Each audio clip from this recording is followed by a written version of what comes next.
Hello and welcome to my YouTube channel, dear viewers.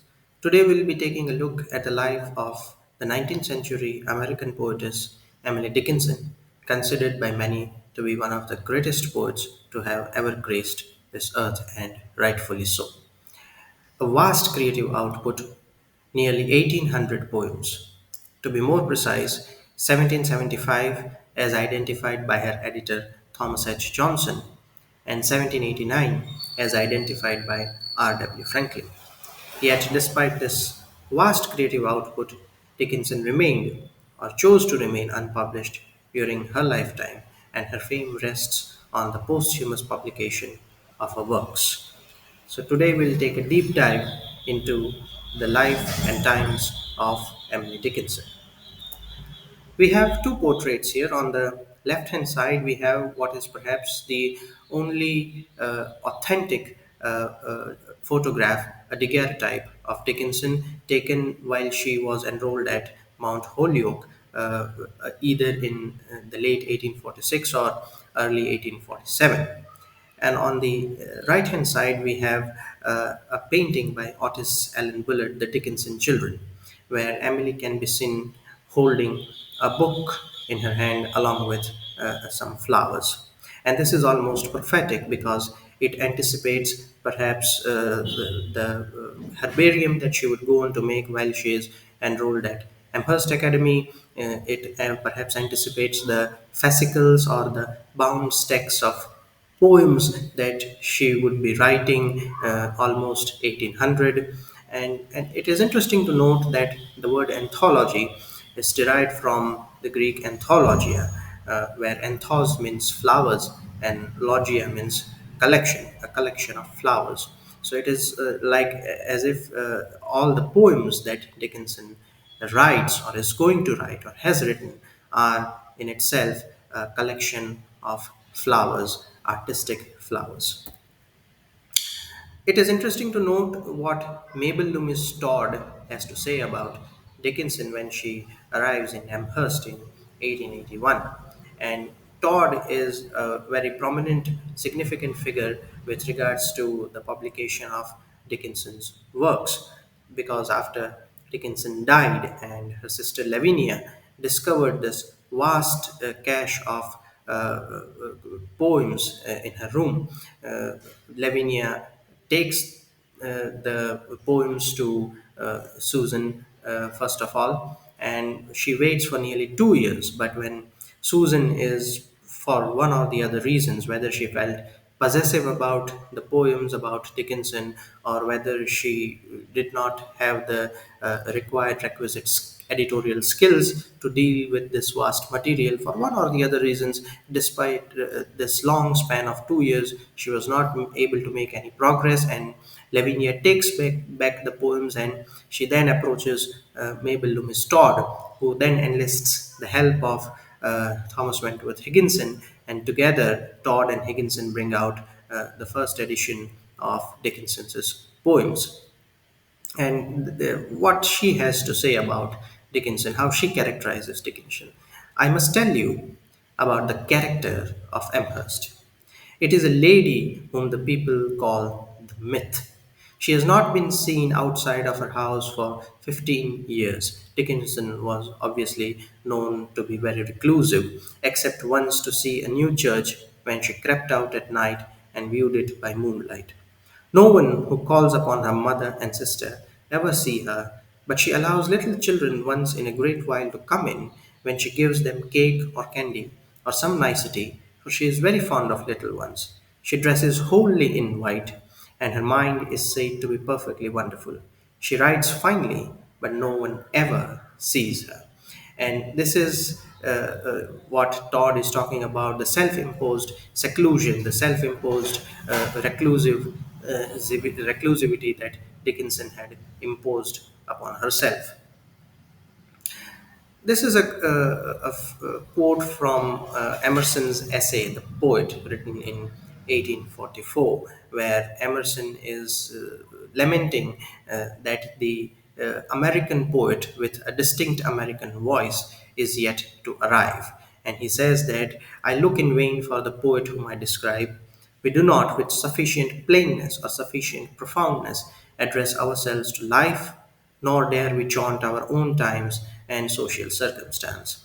Little does perhaps Emerson know that almost 14 years down the lines, there will be a young woman writing in the tiny town of Amherst, and her poetry would be at the same time paradoxically profound as well as plain. She will be addressing the everyday life, the spiritual life. She will be writing about her own times, her social circumstances, and whatever Emerson is looking for is to be found in Dickinson's poetry. Even more interesting is what Dickinson's own editor, Higginson, has to say in 1870 in his essay Americanism in Literature.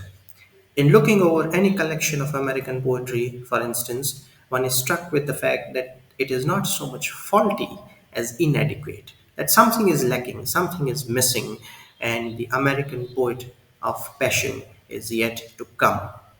And this is a very strange statement to be made by Higginson because he is very well aware that the American poet of passion has arrived, that the American poet of passion lives in Amherst and is busy with her creative outbursts because Dickinson and Higginson's correspondence begins in the year 1862, almost 8 years before Higginson is writing this.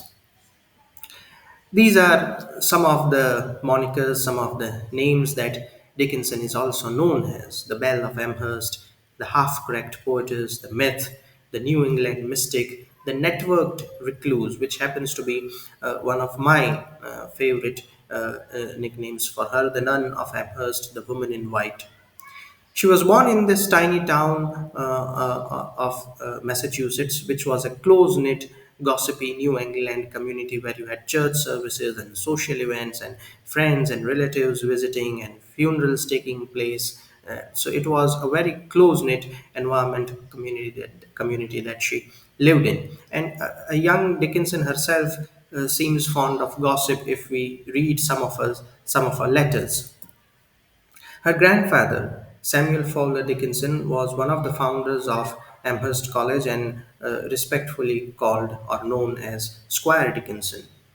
Her father, Edward Dickinson, despite this, struggled because of the poor financial choices that his father made, and he also went bankrupt in 1833. Samuel Dickinson went bankrupt in 1833 and had to move to Ohio.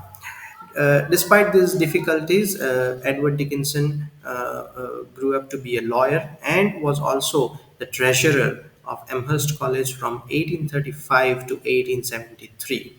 He was also very socially and politically active. He served in the Massachusetts House of Representatives, he served in the Senate, and he also served in the US House of Representatives from 1853 to 55. He was a man of a paradoxical nature. He had both liberal and conservative attitudes when it especially came to his children and when it especially came to women. Emily's mother, Emily Norcross, was from the neighboring town of Monson, and Edward Dickinson had first met her during a chemistry lecture. Now, these were the kinds of social events which provided young people an opportunity to meet and interact. Such intellectual events provided such opportunities. And he wooed her through letters, hundreds of letters, for almost 2 years. He proposed marriage after he had met her only twice in person. And this is what he writes to Emily Norcross in one of his letters: May we be virtuous, intelligent, industrious, and by the exercise of every virtue and the cultivation of every excellence, be esteemed and respected and beloved by all. So, this is a man who cares very much about how people perceive him, how society perceives him, how others perceive him, what they have to say about him. We must determine to do our duty to each other and to all our friends and let others do as they may. So he has very strong opinions. He doesn't mind what others do, but he would act, behave the way he thinks a man and a woman ought to act and behave. They married on the 6th of May 1828 and went on to have three children. The oldest, Austin, born in 1829. Emily Dickinson is born in December 1830. And the youngest sister, Lavinia Winnie Norcross, in February 1833. Their home, where they lived, is known as the Homestead, which was built by Dickinson's grandfather in 1813 on an area called Main Street, and it was a federal style brick house where one part was occupied by Edward and his family, and the other part was occupied by his parents and siblings. The house was divided into east and west halves, and the west half was bought by Edward Dickinson. And Dickinson's biographer, Albert Hebegger, speculates that Dickinson might have been conceived in celebration of this event because she was born almost 9 months after Edward Dickinson buys this west portion of the house. However, he had to ultimately sell his portion due to his dwindling law practice. He sold it to his cousin, and his cousin later on sells the entire building. As far as her mother is concerned, Dickinson felt that she was emotionally unavailable. Uh, Her own mother, Dickinson's mother's mother, had passed away in 1829, and perhaps she was suffering from repressed grief. And this is what Dickinson has written in a letter to Higginson. I never had a mother. I supposed a mother is one to whom you hurry when you are troubled. And Dickinson perhaps never had this emotional attachment with her mother. And Higginson is writing to his wife about the personality of Dickinson's father. Her father was not severe, I should think, but remote. He kept a distance. He did not wish them to read anything but the Bible. One day, her brother brought home Kavanagh by Longfellow, hid it under the piano cover, and made signs to her, and they read it. Her father at least found it and was displeased. In 1840, the family moved to West Street, which today is known as the North Pleasant Street. The household itself was intellectually quite stimulating. There were children's magazines available for the Dickinson children to read at a time when children's literature itself was quite scarce. The Parley's magazine, Isaac Watts's Divine and Moral Songs for Children, or Divine Songs attempted in easy language for the use of children, which in one of which wicked children are torn to pieces by bears, teaching morality and what is right and wrong to young children, but in such a violent way. Dickinson lived in this house on West Street from somewhere about when she was 9 or 10 years old to almost when she was a young woman of 25. There were several newspapers and magazines also that they could read at home: the Atlantic Monthly, the Springfield Republican, the Scribner's Monthly, the Hampshire and Franklin Express, Harper's New Monthly magazine. And these newspapers and magazines enabled Dickinson to stay constantly in touch with the events and happenings and goings on around in the US, or even perhaps outside the US. And that is why we can consider Dickinson as a recluse, but a networked recluse, that she was never actually cut off from society and societal events. She was very well aware about everything that was going on, and her poems bear testimony to this. In 1840, she was enrolled at Amherst Academy at the age of 9, which had recently started accepting female students and, along with secular subjects, also provided religious instructions. There, she read Milton's Paradise Lost, Young's Night Thoughts, William Cowper's The Task, and also formed strong, long lasting, lifelong friendship, whether it is with Helen Hunt Jackson or Abaya Root. The winter of 1846 was quite a difficult time for Dickinson because it marked a kind of a religious revival in Amherst. And throughout her entire life, from when about Dickinson was about 9 years old to about 30 years old, Amherst went through about eight of such intense religious revivals where people were expected to declare their faith publicly. They were expected to declare their conversion publicly. They were expected to talk about the intense religious experience that they had. And Dickinson, of course, was never willing to lie, was never willing to fake just for the sake of faking it. And this New England town, Amherst, was uh, in the throes of Calvinism or Reformed Christianity, which itself is a branch of Protestantism, whose key figure was John Calvin of Geneva. And Calvinism's doctrine is very claustrophobic, which can be explained through this abbreviation of TULIP, which says that the human soul is totally depraved, whether it is morally, physically. It is God who decides who will be saved and who will be not. So it is not something that a person has in himself or herself, some qualities in himself or herself that decides whether they are eligible for grace or not. It is God who decides unconditional election, limited atonement, atonement not for everyone. Irresistible grace is that when God decides to call you towards Him, towards His abode, you will not be able to resist it, and the perseverance of the saints. And no matter what happens, the people that God has selected, that God has chosen to be saved, will persevere in their faith no matter what happens. And Dickinson was nowhere ready to declare such fake experiences of God's grace and show her conversion to Calvinism. She was also very much attached with her teachers. When one of her teachers was to get married and move out permanently, this is what she has to say. She is happy for her, no doubt, but she also says that I cannot bear to think that she will never more wield the scepter and sit upon the throne in our venerable schoolhouse. She compares the teacher to a monarch, the monarch of the classroom, because it is the teacher who governs everything. It is the teacher who imparts valuable lessons, morals, and thus is almost kind of a venerable monarch.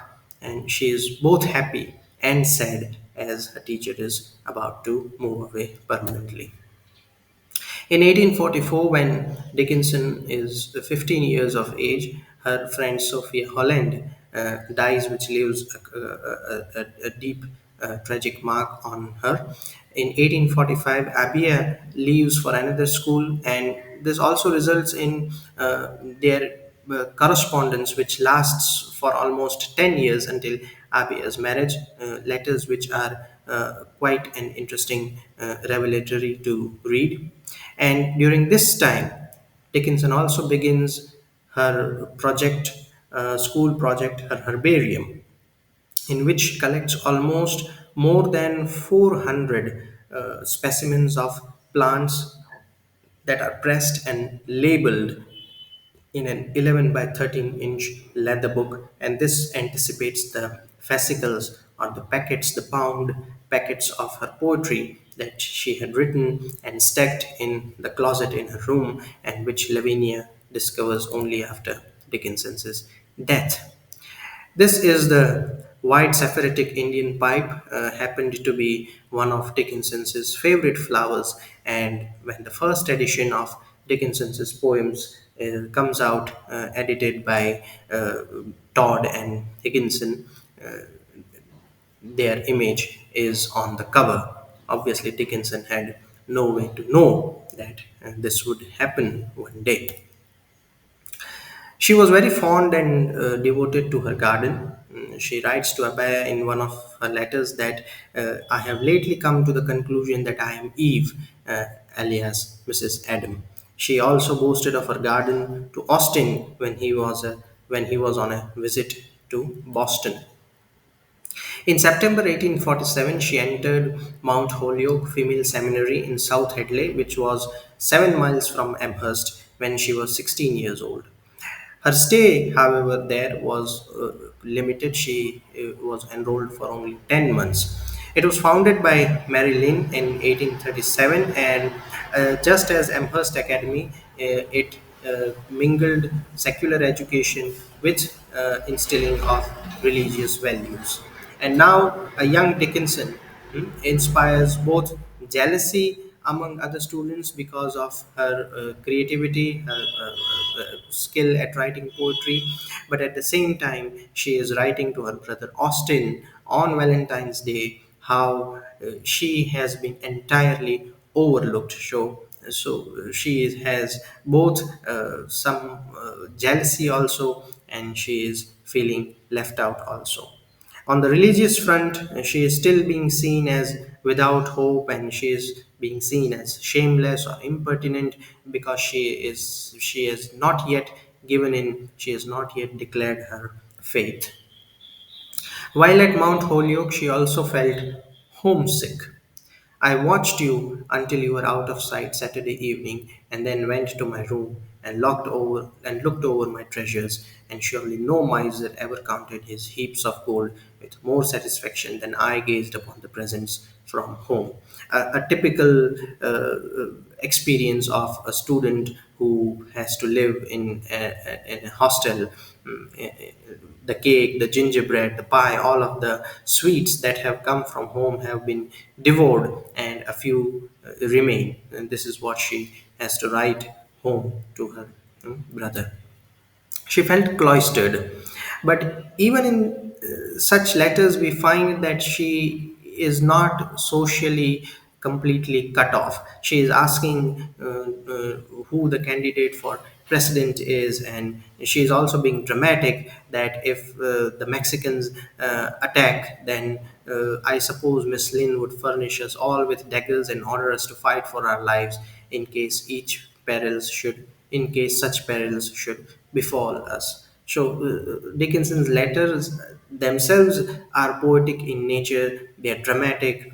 They are almost a kind of uh, poetry in prose.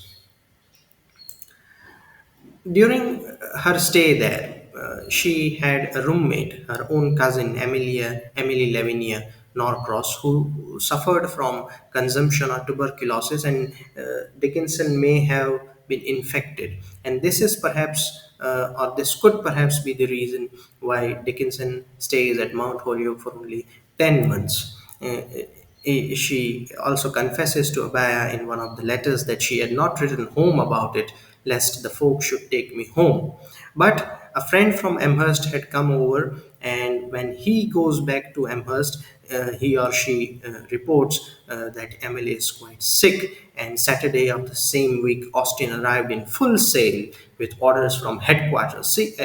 Instead of saying with orders from home, she says with orders from headquarters. The strict, perhaps overbearing nature of her father, but also Dickinson's flair to be dramatic, to bring me home at all events. At first, I had recourse to words, and a desperate battle with those weapons was waged for a few moments between my sophomore brother and myself. She is almost mocking her brother, satirizing him that he is behaving in such a manner because he is just 1 year ahead of me. Finding words of no avail, I next resorted to tears. As you can imagine, Austin was victorious, and poor, defeated I was led off in triumph. She returns to the West Street home. The north window of the house overlooks a cemetery, and Dickinson must have uh, watched quite a few funeral processions while her stay there, and this perhaps explains why Dickinson's poetry is very much fascinated. Dickinson is fascinated with the theme of death.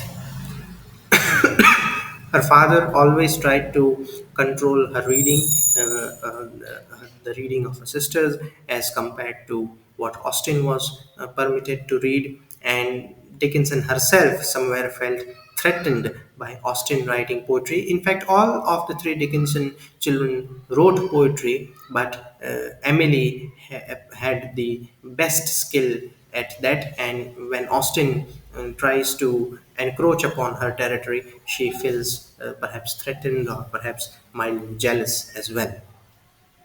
These are some of the literary affinities, authors, artists that Dickinson was drawn to, the authors and artists that Dickinson liked.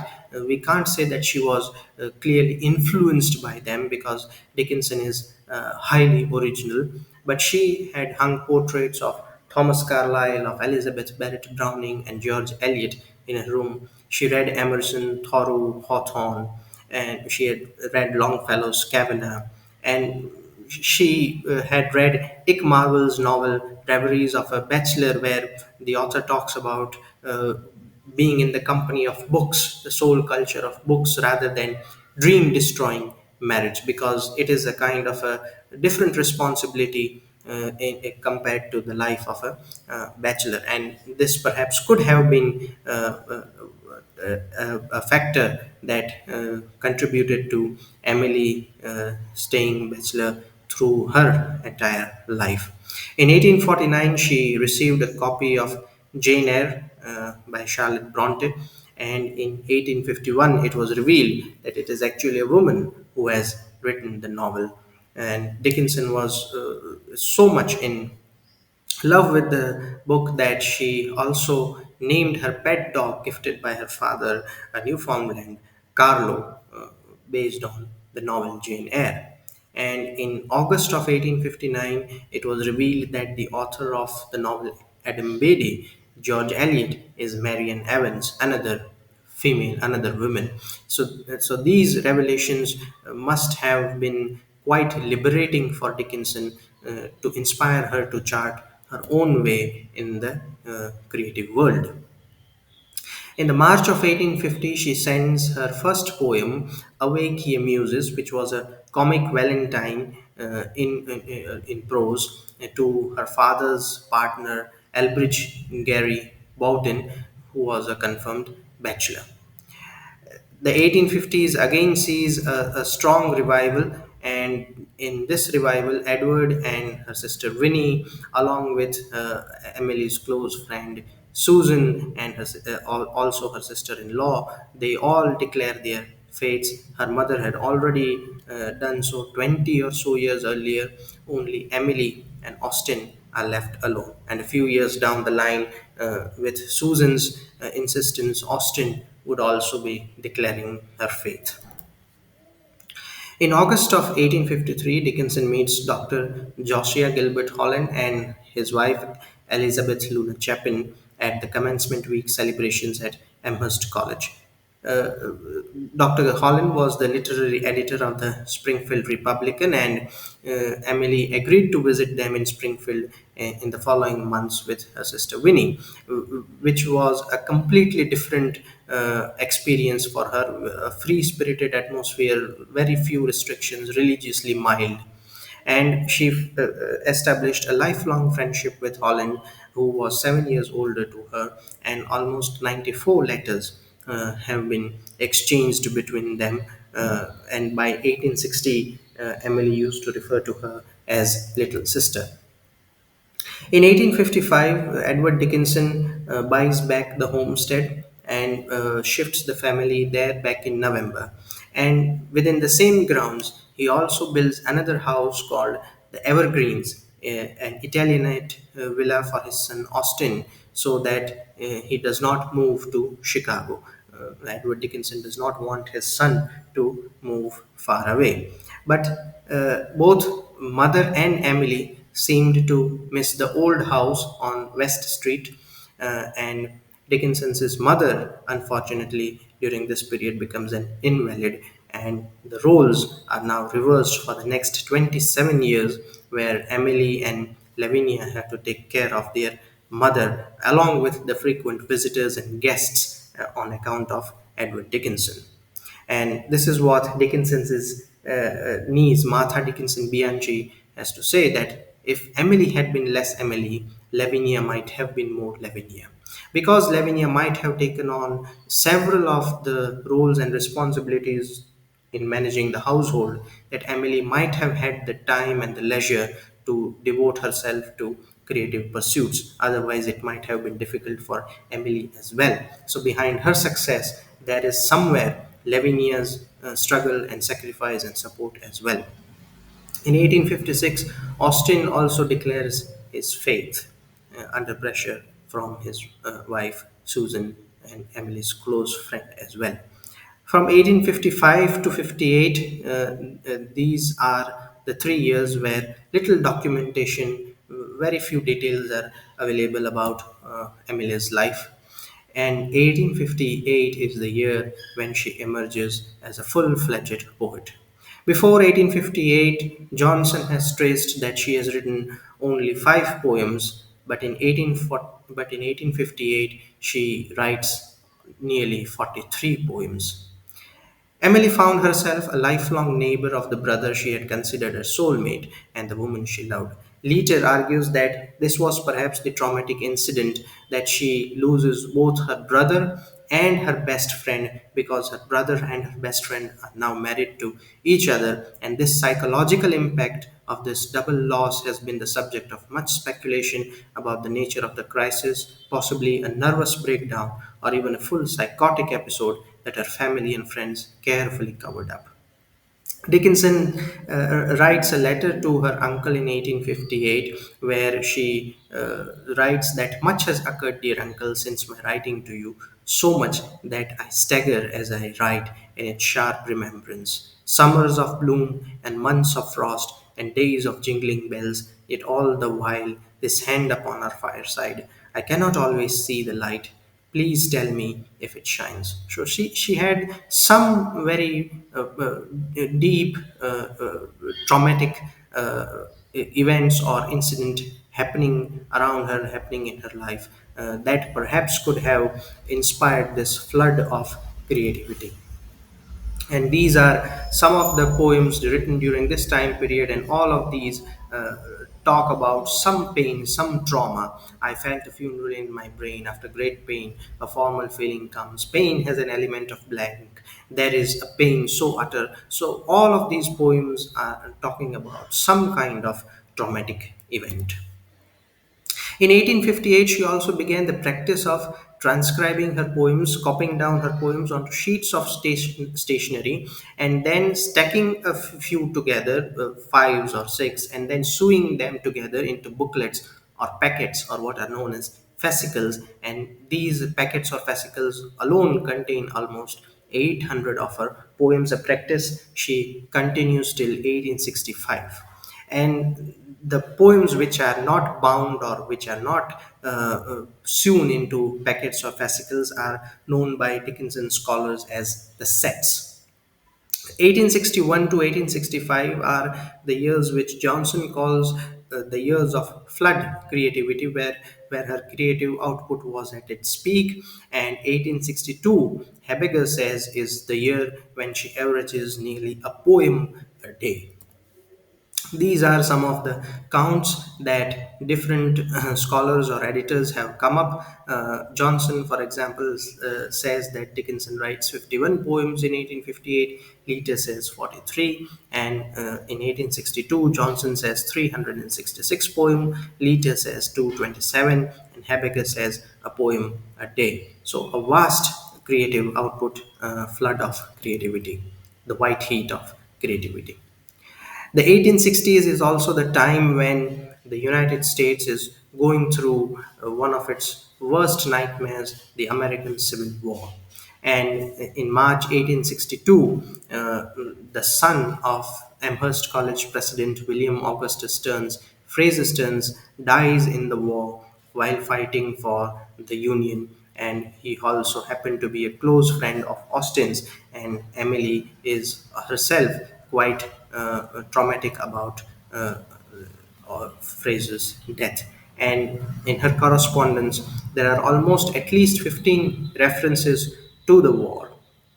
And Leiter says that recent studies have disputed the view of Dickinson as indifferent to the great issues of her time in general and to the war in particular. As we mentioned earlier as well, that she was a networked recluse. She was very well aware about what was going on in the US during her life and time, and all of these finds a reflection in her poems as well. The American Civil War, her response to the American Civil War, is also documented in her poems.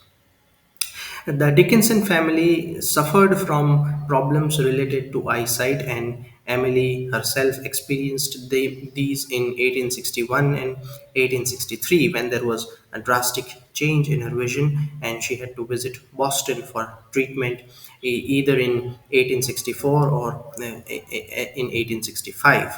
And this was especially troubling for Dickinson because they shut out some of the dearest, strongest friends of the soul. Books she wasn't able to read them, but following the treatment, her eyes slowly recovered. But she never leaves Amherst after this. She never even visits the evergreens for a long period of time, and she stops stepping beyond the homestead and the evergreens for almost the end of her life, from when she was about 38 years old. And after 1866, her poetic production decreases and she relies more on letters and correspondence. From 1865 to 69, there was an absence of regular help in the household. This could be one of the reasons why her creative output declines. In 1869, an Irish woman, Maggie Meher, joins as housekeeper, cook, and maid, and who then stays with the Dickinson family for almost 30 years. And from 1870 to 1884, just 2 years before her death, she averages about 27 to 48 poems a year, according to Leiter. In 1870, Higginson shows Emily's poems to Helen Hunt Jackson, and she persuades Emily to publish Success is Counted Sweetest anonymously in the anthology A Mask of Poets. Unfortunately, readers attributed the poem to Emerson. From the 1860s, she started dressing boldly in white, especially after her father's death in 1874. Now, there could be several reasons for her choice of satire, for her choice of seclusion. One probable theory goes that Victorian women during this time, when they were pregnant, they were confined to their home. They were forced to stay inside, and Dickinson is making a conscious choice where she is saying that her poems are her children, and she is shutting herself for the sake of creativity. In one of her poems, she says, "The soul selects her own society." From 1866 to her death in 1886, almost a 20-year period of seclusion. And during this time, she also corresponds with Judge Otis Phillips Lord, who was 18 years her senior, but it is speculated that Lord had proposed marriage to her or might have proposed marriage to her. In 1874, her father dies while he was at Boston, and Dickinson is very much shaken by this episode. She stays in her room during the entire funeral and did not attend the memorial service. And in one of her letters, she says that his heart was pure and terrible, and I think no other like it exists. I am glad there is immortality, the Christian belief that at the judgment day, God will decide who is to be sent to heaven and who not, who will go to hell. That there is immortality, but would have tested it myself before entrusting him. So, despite the overbearing, strict nature of her father, Dickinson had an emotional attachment to him. In 1875, her mother becomes paralyzed from stroke. In 1878, Samuel Bowles dies. In 1882, her mother dies. Uh, and in one of the letters to Elizabeth Holland, she mentions that we were never intimate, mother and children. while she was our mother. But minds in the same ground meet by tunneling. What a fine metaphor. And when she became our child, the affection came. Is that when they were required to take care of their mother, uh, the affection came, the affection was built up. To the bright east she flies is one of the poems that perhaps Dickinson has written in response to her mother's passing. In 1882, she loses Reverend Charles Wordsworth, who scholars believe that perhaps was the master in the three master letters that Dickinson has drafted written. In 1883, her nephew Gibb dies of typhoid fevers at the age of 8, and for the first time in 15 years, she visits the Evergreens. In 1884, she loses Judge Otis Philip Lord as well, and she herself collapses in the kitchen of the homestead and continues to have fainting spells. In 1885, Helen Hunt Jackson dies. On the 13th of May 1886, Dickinson loses consciousness, and 2 days later, on the 15th of May, she dies at the age of 55. The last letter that she wrote to her cousins, Frances and Louis Norcross, makes reference to the Hugh Conway novel, a sentimental novel called Back. And she writes just these two words to her cousins, little cousins, called back Emily. Quite a beautiful pun referencing the novel as well, and the fact that perhaps it is now her time, God has called back her to her abode, her heavenly abode. Uh, Modern assessments say that she was suffering from hypertension, high blood pressure, which led to fainting and stroke. The funeral took place on the 19th of May in the Homestead Library, where the casket selected was white, her robes were white, some of her favorite flowers were put across her hands and her body, and Higginson reads Emily Bronte's No Coward Soul Is Mine, which was Bronte's last poem. And her funeral procession in itself was unique. Her casket was taken out the back door into the garden through a meadow and then into the cemetery. The headstone initially mentioned EED, the initials, Emily Elizabeth Dickinson.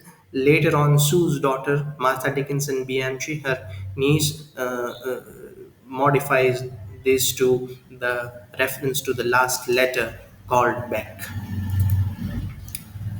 These are some of the candidates, the preceptors, or the likely master that Dickinson addressed to in the three letters, the three master letters that she drafted, but the addressee remains unknown. And the preceptor is also a term that she uses in one of her letters, is a term that Martin says that Dickinson used to describe the highly educated, refined, and artistically sensitive men whom she chose as her tutors, teachers, mentors, and literary guides throughout her life. According to Martin, they also acted as father figures, friends, and possibly romantic interests. She sought their approval, but when her instincts told her that their advice would lead her astray, as it did when Higginson criticized her poetry, she often chose to have confidence in her own ideas. And Leeta says that these preceptors or masters were men older than herself to whom she turned for wisdom, counsel, or love. One of the first candidates is Leonard Humphrey, a teacher at Amherst Academy who died in 1850. Another candidate is Edward Hitchcock, the president of Amherst College, who was a geologist and a poet, so a scientist and a humanist. Another prominent candidate is Benjamin Franklin Newton, whom Dickinson met when she was 17 and who himself was 9 years older than Dickinson, but plays a prominent role in Dickinson's life because he introduces her to Emerson's poems, the 1847 poems. He perhaps also introduces her to Wordsworth's poetry. They had long conversations about literature and aesthetics, and Dickinson refers to him with the word preceptor, teaching me what to read, what authors to admire, what was grand or beautiful in nature, and that sublime a lesson, a faith in things unseen. So, an initial guide, a teacher, Benjamin Franklin Newton, who died in 1853 after a long struggle with consumption. When a little girl, she writes in a letter to Higginson, I had a friend who taught me immortality, but venturing too near himself, he never returned. And Newton belonged to Unitarianism, another branch of Christianity which stresses the unified form of God, not the Trinity, and is far less strict in comparison to Calvinist, where Calvinism believes in the total depravity of the human soul. Unitarianism is more liberal, more plural, and so this also might have had an influence on Dickinson. In 1855, during her visit to Philadelphia, she met Reverend Charles Wedgworth of the Ark Street Presbyterian Church, and according to her niece, Martha Dickinson Bianchi, she fell in love with Wedgworth, but because he was already married, because he was a minister in the church, the lovers nobly renounced each other, and this was the reason that Emily withdrew from society.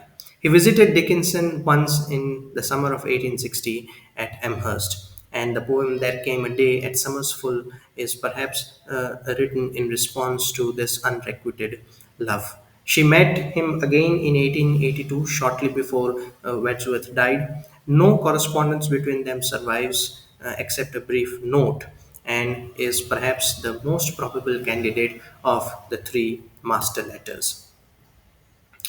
In 1856 or 1858, she comes in contact with Samuel Bowles, the owner and editor of the Springfield Republican, a close friend of her brother Austin, as well as her friend and sister in law Susan. And these are some of the poems that were published anonymously in the Springfield Republican, the last one, A Narrow Fellow in the Grass, pirated by Sue. The nature of her intense friendship, says later with Mr. Bowles, as she always called him, continues to be the subject of scholarly debate. None of his letters to her survive, and the dating of the surviving 50 letters and 35 poems she sent to him and his wife Mary is uncertain. Sewall and Habiger also debate whether she was actually in love with him or not. Title Divine is Mine is perhaps a poem that has been written in response to this relationship. And Sewall says that Bowles was the master, Habiger says Wordsworth was the master. The most influential, the most important correspondence that Dickinson ever perhaps entered into happens in the year 1862 when she writes to Thomas Wentworth Higginson. Higginson was a former Unitarian minister who had a degree in divinity from Harvard. He was a strong supporter of women's rights. He believed in abolishing slavery. He had the distinction of commanding the first black regiment of soldiers in American military history during the Civil War, and he was also the editor of the magazine The Atlantic Monthly. And by April 1862, he had contributed almost 22 essays to the magazine. And in April of 1862, he writes a long essay, a long letter to a young contributor, because he was engaged in the task of editing, selecting which works are worthy of publication, which works are not, when a new writer submits their works in the hope of finding publication, in the hope of finding fame. And so Higginson says that for an editor, bringing forward a new genius is as fascinating a privilege. But at the same time, he offers certain tips, certain advice, because for these many years going through so many submissions, he must have felt, he must have realized that if 100 submissions are coming in, only 10 are meritorious, only 10 are worthy, and 80 or 90 have to be discarded for one or the other reasons.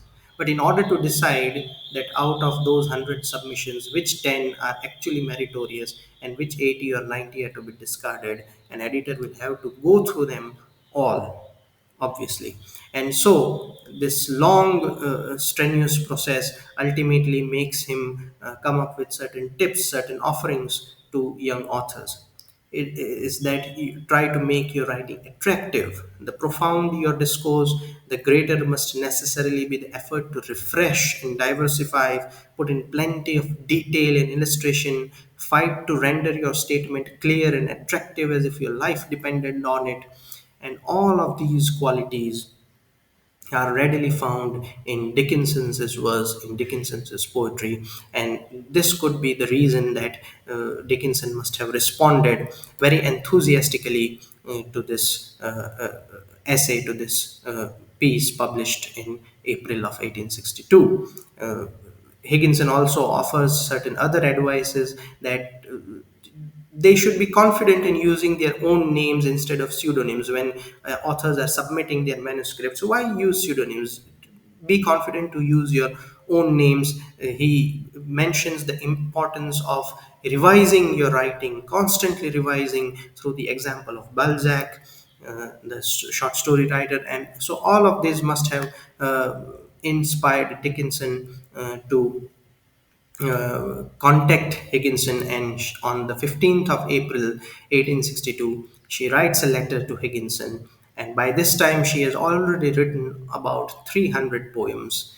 And this is what she asks Higginson: are you too deeply occupied to say if my verse is alive? Hmm, does my poetry breathe? Is it living? The mind is so near itself, it cannot see. She says that I am not able to judge whether what I have written is good or not. Should you think it breathed, and had you the leisure to tell me, I should feel quick gratitude. So if you tell me, if you can tell me that whether it is good or not, I'll be very much thankful to you. If I make the mistake that you dared to tell me, would give me sincerer honor toward you. And I would be even more honored towards you. I would feel even more honor and gratitude towards you if you can point out if I have made any mistakes. I enclose my name asking you, if you please, sir, to tell me what is true. And she takes a very subservient tone in writing to several of the male figures in her life. As Lita says, she had a tendency to adopt a subservient tone when communicating with patriarchal male figures, but her pose may also be seen as a strategy for ensnaring the eminent man of letters in a literary conversation of which she was badly in need, because she had nowhere and she had no one around her to guide her. And she sends four poems along with the letter to Higginson. Safe in their alabaster chambers, I'll tell you how the sun rose, the nearest dream recedes unrealized, and we play it. Paste. Higginson's response is mixed. He finds a wholly new and original poetic genius, but at the same time, he also finds the poems too delicate and not strong enough to publish. On the 25th of April, Dickinson writes the second letter, and she says, thank you for the surgery.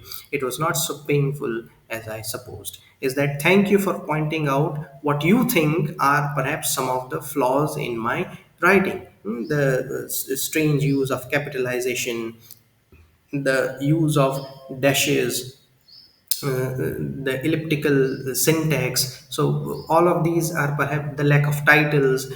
So all of these might perhaps be faults for you. So thank you for the surgery. Thank you for finding out the faults. It was not so painful as I suppose, because usually we fear when we show something that we have created to someone, and we are afraid that what negative comments they might make, and it would very much hurt us. And Dickinson clearly lies. You asked how old I was. Means Higginson was asking her, since how long has she been writing? And she says that I made no verse but one or two until this winter, sir. She clearly lies because she has, as we have seen, written already almost 300 poems by this time. I had a terror since September, but with regards to this traumatic incident that scholars speculate Dickinson had gone through, she is perhaps slightly more honest. and she says that since September that she had some terror, some traumatic incident happened to her that she could not tell anyone, and so she treats the medium of poetry as a kind of a therapy, as a cathartic vessel to let out her feelings. You ask of my companions, hills, sir, and the sundown, and a dog large as myself that my father bought me. They are better than beings because they know but do not tell. See, Dickinson is not willing to trust anyone immediately. My mother does not care for thought, and father too busy with his briefs to notice what we do. He buys me many books, but begs me not to read them because he fears they joggle the mind. They are religious except me. Her pain, her fear, the pressure that she must have felt of declaring her faith. She again encloses three other poems with the second letter for Johnson to read. And in the third letter, written on the 7th of June, she writes that I smile when you suggest that I delay to publish, that being foreign to my thought as firmament to fin. Now, Higginson must have suggested that Dickinson should not hurry to publish. She must delay to publish. But this phrase, delay to publish, could have two meanings. It could be ambiguous. One, delay to publish might mean that Dickinson is herself delaying publication. She should immediately contact some publisher and try to have her poems published. Or the second meaning could be that these poems have certain faults, and until they are perfected, she should delay to publish. Higginson was obviously hinting towards this second meaning, and Dickinson says that I smile when you suggest that I do not hurry to publish because the thought of publication is as if firmament to fin, as if a fish thinks about the sky, because the fish has nothing to do with the sky. And whether this is the truth or not, whether Dickinson is lying, whether she is taking a stance, whether she is just posing, we don't know, but she is very much sure on this that if fame belonged to me, I could not escape her. If she did not, the longest day would pass me on the chase. And she believes in fate, she believes in some sort of predestiny, is that if fate belongs to me, I could not escape her, and fame does belong to her, but perhaps only and sadly posthumously.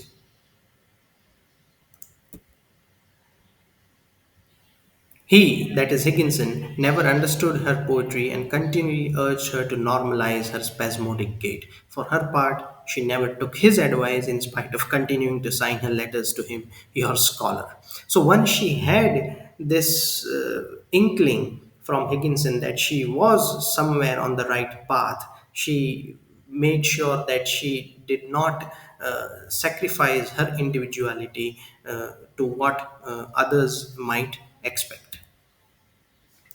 This is how she responds to Higginson when he had requested a picture of her. Instead of the daguerreotype, she describes herself as I'm small like the wren, and my hair is bold like the chestnut burr, and my eyes like the sherry in the glass that the guest leaves. So here also she is so slant, so slightly elliptical, reminds of another of Dickinson's poem, Tell All the Truth, but Tell It Slant. She met Higginson twice in person, once in 1870 and in 1873. And this is how Higginson describes the meeting to his wife in a letter he had written the same evening. A step like a pattering child's in entry, and in glided a little plain woman with two smooth bends of reddish hair and a face with no good feature, in a very plain and exquisitely clean white pecan blue net worsted shawl. She came to me with two daylilies, which she put in a sort of childlike way into my hand and said, These are my introduction, in a soft, frightened, breathless, childlike voice, and added under her breath, Forgive me if I am frightened. I never see strangers and hardly know what to say. But she talked soon and thenceforward continuously. Higginson also includes a few excerpts of what Emily said to him during their conversation. Some of the phrases are women talk, men are silent. That is why I dread women. If I read a book and it makes my whole body so cold, no fire ever can warm me, I know that is poetry. The kind of effect, that affective effect that poetry has on us. These are the only way I know it. Is there any other way? Their second meeting, that takes place in 1873, she uh, offers Higginson a flower, a winter flower, Daphne odora, which has a kind of a sweet smell, and a copy of a poem, The Wind Began to Rock and Grass. Unfortunately, this poem has been lost. One of the other significant influence on her life was Susan Gilbert Dickinson. They met as teenagers. They had similar likes and dislikes, and despite religious differences, their friendship developed, grew, and the death of Sue's older sister in July of 1850 brought them closer. For Sue, an orphan who had dreamed of going to live with this beloved sister in Michigan, the loss was especially deep and bitter. Susan had several admirers. She had initially moved to Baltimore to teach at a private school, and during this time, Emily had written quite a few passionate letters to her, which perhaps suggest that she was quite literally in love with her.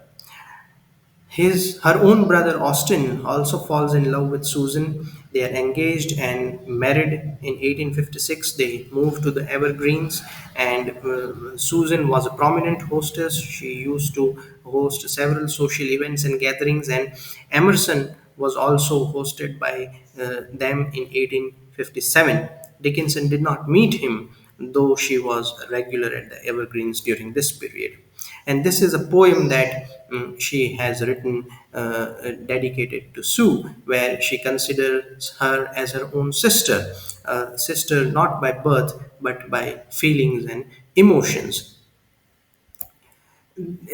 Critics have speculated, scholars have speculated that they might have had an erotic relationship, and Emily was quite delighted, quite happy when Susan and Austin's first child was born, and she is very much afraid to hurt the tiny little kid, she being a new aunt. And in 1866, the second daughter Martha is born. In 1875, Thomas Gilbert is born. But during this time, Austin also becomes involved with Mabel Loomis Todd, who had moved to Amherst with her husband. And this creates a severe strain in the relationship between Susan and Austin.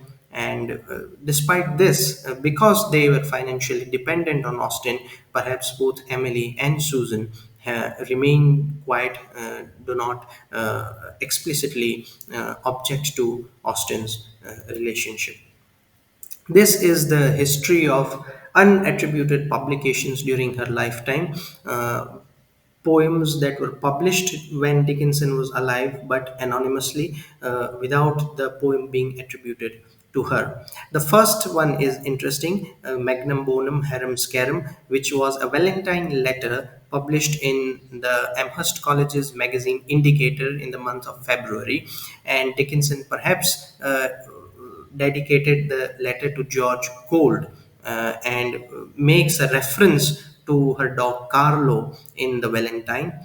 The magazine's editor, Henry Shipley, perhaps gave away the identity of the poet by writing QED at the end, which is a way of saying that a mathematical proposition has been proved, but could also mean, quoth Emily Dickinson. Following her death, the poems were discovered by Lavinia, almost 60 volumes or 60 packets. And Berwin makes interesting observations that her early manuscripts are predominantly in ink. From 1864 to 65, they are mostly in pencil, and thereafter, both pen and pencil are used until the year 1878, when the pen is almost entirely discarded. This is how Emily prepared a fascicle or a packet or a booklet, according to Miller. To make a booklet, she stacked folded sheets of copied poems on top of one another, poked holes through the stack at the folded edges, and then bound them together with string. These are some of the themes that Dickinson never circulated, poems that she never circulated, whether in her correspondence, because she was in the habit of attaching some verse, some stanza of what she might have composed, even when she was writing her letters. But poems about pain, desire, death, religious doubt, these are some of the themes that she hardly circulated. There are certain challenges that an editor might face when preparing an edition of Dickinson's poems. One is, for example, that Dickinson wrote on any kind of stationery that was available to her, for example, being an envelope. Now, this poem, The Way Hope Builds His House, has been written on an envelope cut into the shape of a house. So, the another challenge is that Dickinson wrote at night. She used a pencil. She had failing eyesight. So somewhere words might be jumbled. Words might not be clearly legible. Dickinson was also in the habit of proposing variants for the same poem. So she might write down an entire poem, and then she might think that instead of this word in this line in this stanza, this word also can be used, and she would note down the replicate the other word at the end of the page. So we have multiple versions of the same poem. I Taste a Liquor Never Brewed is a fine example. In 1890, finally, when Lavinia has taken the manuscripts to Mabel Loomis Todd, and Todd and Higginson prepare the draft. They make several editorial changes to Dickinson's works. They remove this anomaly of capitalizations, punctuation. They regularize the rhyme scheme. They add title to several of the poems, which is quite harmful because many of Dickinson's poems are a kind of a riddle. Is the very part fun of the poem is that you read it and you try to guess the answer, that what the poem is talking about, and if you give it directly in the title, it takes away part of the fun of reading the poem. And this is the brief history of Emily Dickinson's posthumous publication by Mabel Loomis Todd and Thomas Wentworth Higginson. Four editions. This is the history of by Martha Dickinson Bianchi. She also edited four collections of poems. This is by Thomas H. Johnson. Again, four editions or four collections. And this is by Ralph W. Franklin and Kristen Miller. This concludes our first part on the discussion about Emily Dickinson.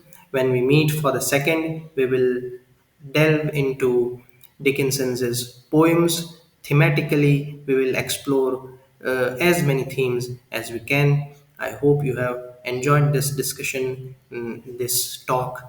Please feel free to share your thoughts, your comments, and please don't forget to like, share, and subscribe. Thank you.